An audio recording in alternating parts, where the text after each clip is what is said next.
मध्य प्रदेश के चंदनपुर गांव में भोला नाम का एक व्यापारी अपने पत्नी सुलेखा के साथ रहता था। भोला के पिता के पास उनका सबसे भरोसेमंद साथी एक गधा था, जिस पर वो सामान लादकर बाजार में बेचते थे। पिताजी के गुजर जाने के बाद भोला ने भी अपने पिता का व्यापार संभाल लिया।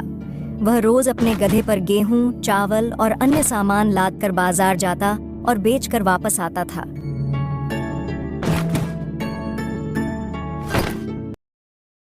अरे सुलेखा, मैं बाजार जा रहा हूँ, मुझे आने में देर होगी। तुम खाना खाकर सो जाना।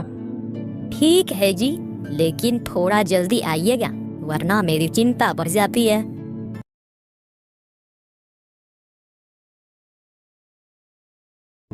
चल बे गधे, आज जरा तेज चलना, सुना नहीं जल्दी घर आना है।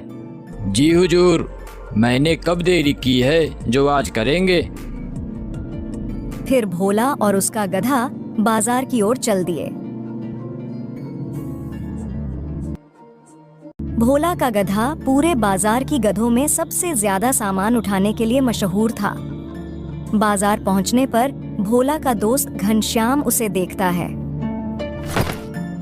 अरे भोला, क्या बात है, तुम्हारा गधा तो पूरे बाजार भर में सबसे ज्यादा बोरी उठाता है।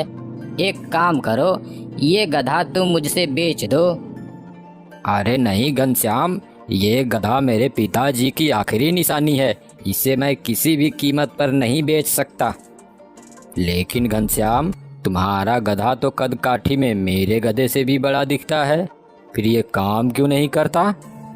अरे भोला, कद काठी में बड़ा होने से कुछ नहीं होता। दिखने में तो मजबूत है, पर ये बहुत आलसी और कामचोर है। दिन भर खाता है और काम के नाम पर ढेला भी नहीं हिलाता। क्यों बे गधा, क्या ये सच कह रहा है? तू आलसी है? देखो, काम से भागने वाला कोई भी गधा नहीं चलेगा। थोड़ी देर बाद भोला और घनश्याम घर लौटने लगे। जब वे घर पहुंचे तो सुलेखा घर के दरवाजे पर इंतजार कर रही थी। अरे सुलेखा, ये क्या, तुम अभी तक यहीं बैठी हो, सोई नहीं? कैसे सो जाती, आपकी फिक्र हो रही थी। आपने इतना देर जो कर दिया। फिर भोला सुलेखा को घनश्याम के बारे में बताता है।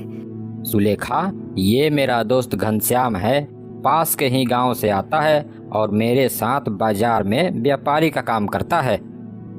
भाभी जी, आप अभी तक भोला के इंतजार में बैठी हुई हैं, और एक मेरी पत्नी है, वो अब तक सोते हुए सपने भी देख रही होगी।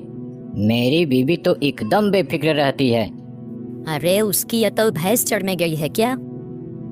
अरे भाभी जी, वो भी एकदम आलसी है, बिल्कुल मेरे गधे जैसा। दोनों में कुछ विशेष फर्क नहीं है। अच्छा भोला, अब मैं चलता हूँ।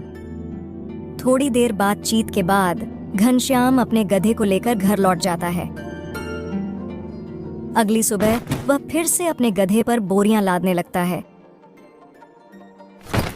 बाप रे, ये बोरियां तो पहाड़ जितनी भारी है, मेरी तो कमर ही टूट गई। बचाओ, अरे कोई मुझे इस जल्लाद से बचाओ। अबे चुप, तेरा यही रोज का नाटक है। खाना तो दबा कर खाता है, उस वक्त सब ठीक होता है, और काम करते वक्त तेरी हड्डियां टूटने लगती है। तभी भोला अपने गधे के साथ वहां से गुजरता है। अरे कोई इस जल्लाद से मेरी रक्षा करो। घनश्याम, लगता है आज तेरा गधा बीमार है, चल अपनी बोरियां मेरे गधे पर रख दे, आज इसे आराम करने दे।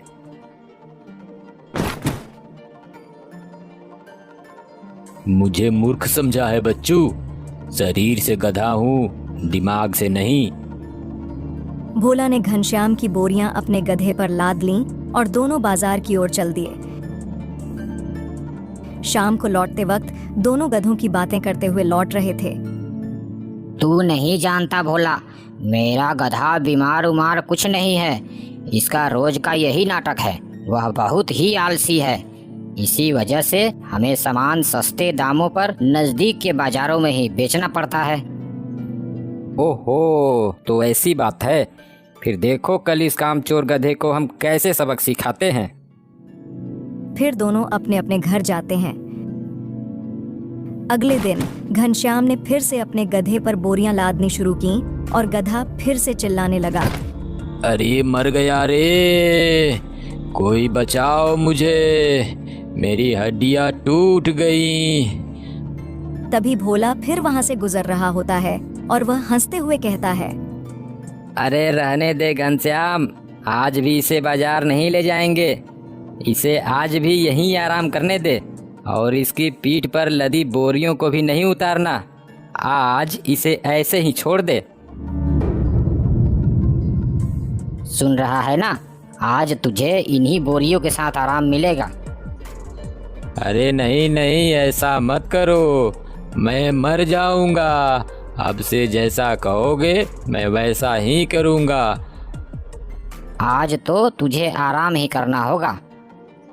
घनश्याम ने भोला की बात मानी और गधे को बोरियों समेत वहीं खड़ा छोड़ दिया।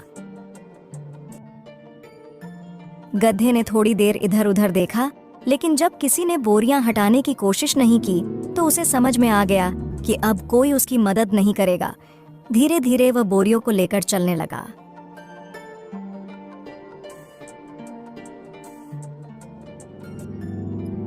भोला, तेरी सलाह ने तो कमाल कर दिया। मेरा गधा बिना नाटक की ये काम करने लगा।